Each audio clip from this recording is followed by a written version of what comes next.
बोल। Good morning, class third. Welcome to your English grammars class.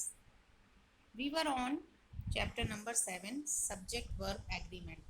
तो हमने कल इस वीडियो में मैंने आपको बताया था कि कैसे सिंगुलर वर्ब के साथ जो है सिंगुलर सब्जेक्ट के साथ सिंगुलर वर्ब और प्लूरल के साथ प्लूरल हम यूज़ करते हैं।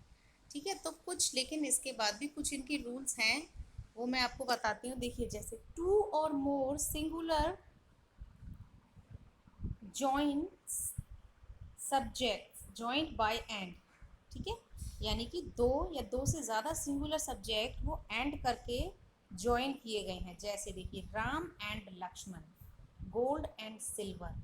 तो इनको हम सब्जेक्ट जो माना जाएगा वो इनका प्लूरल माना जाएगा। ठीक है, तो इसमें हम ये नहीं कहेंगे sentence Ram and Lakshman was brothers, Ram and Lakshman were brothers. ठीक है, तो राम एंड लक्ष्मण को एंड से ज्वाइन किया गया है दो सिंगुलर सब्जेक्ट को, लेकिन साथ में उनको हम प्लूरल की तरह से यूज़ करेंगे।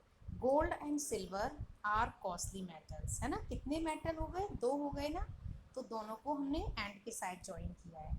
इसी तरीके से if two singular subject express one idea we use the singular verb. ठीक है, यानी कि दो सिंगुलर सब्जेक्ट तो हों लेकिन वो एक ही आइडिया को एक्सप्रेस कर रहे हैं, तो उसमें हम जो है क्या यूज़ करेंगे?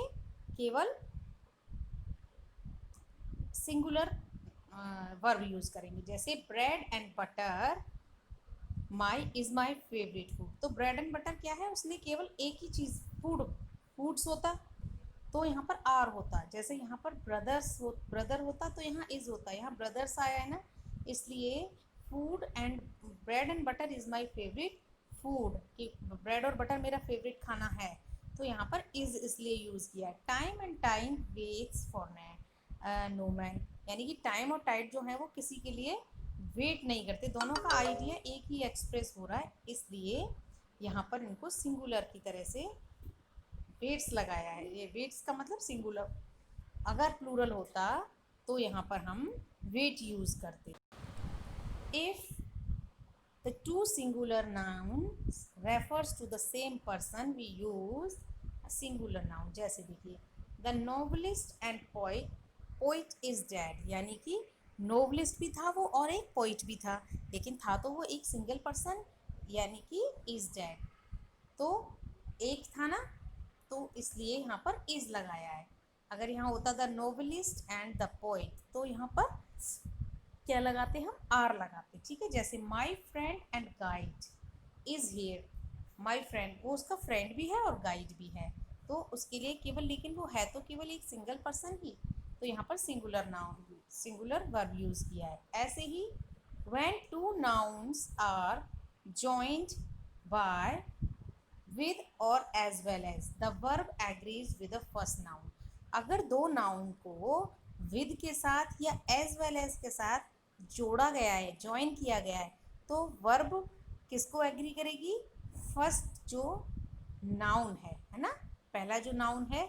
जैसे the principal with all the teachers is present.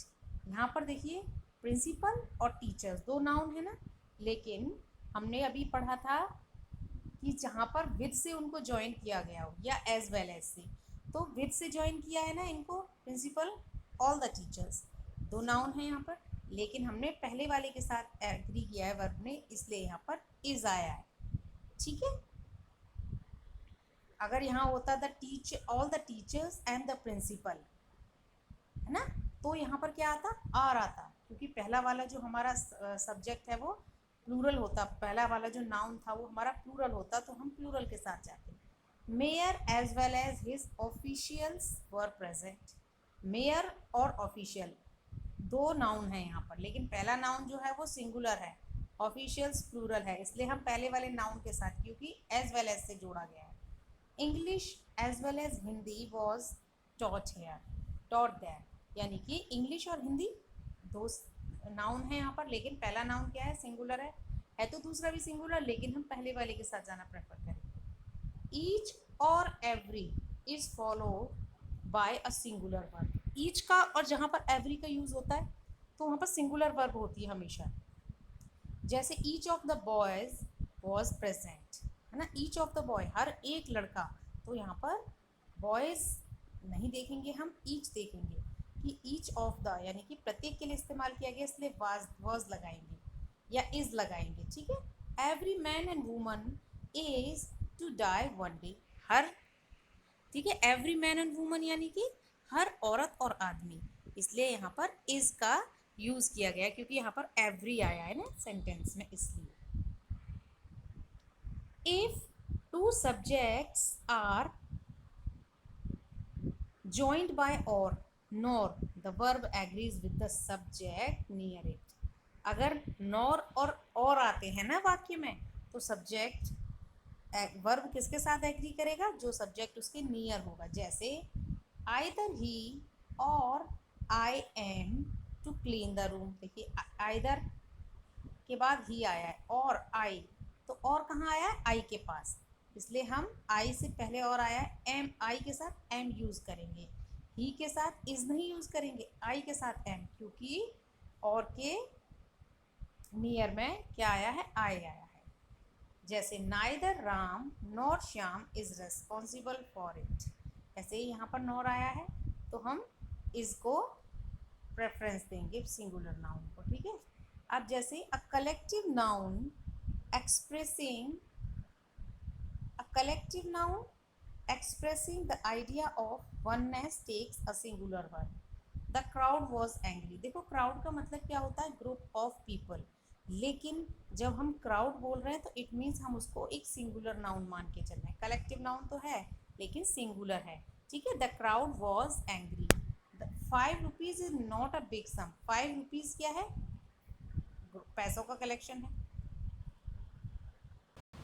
ठीक है। Some nouns which are in plural forming takes a singular noun, जैसे the news is bad, her hair is black, कि जैसे न्यूज़ है तो क्या है, प्लूरल है लेकिन इसको सिंगुलर माना जाता है। ऐसे ही हेयर क्या है तो प्लूरल में बहुत सारे ग्रुप में बहुत सारे होते हैं बाल, तो एक तो होता नहीं है लेकिन इनको सिंगुलर नाउन माना जाता है। इसके अलावा देखिए many, a few, several, both, ये क्या है, प्लूरल वर्ब होती हैं, ये प्लूरल वर्ब को लेके चलते हैं। जैसे many of us were not there, many of us were not there, a few of the apples are ripe, several of them have already come, both of the guest were nice. तो ये अभी सारे जो है मैंने आपको rules बता दिए हैं, ठीक है। अब ये देखिए एक्सरसाइज नंबर 2, एक्सरसाइज नंबर 2 इसको आप बुक में ही करेंगे, ठीक है। यहाँ से मैंने इसको फिल करके दिया है, देखिए इसको आप जब देखेंगे तो सब समझ में आएगा। The Arabian nights was read by all of us, ठीक है। जैसे यहाँ पर ये इनके अकॉर्डिंग सारी चीज़ें यूज़ हुई हैं, सारी वर्ब्स जो हैं इनके अकॉर्डिंग ही यूज़ हुई हैं। अब आपको क्या करना है, ये वाली जो एक्सरसाइज है इसको आपको नोटबुक में करना है, ठीक है। ऊपर chapter number, chapter name, date डालकर केवल ये एक्सरसाइज आपको अपनी नोटबुक में करनी है, ओके।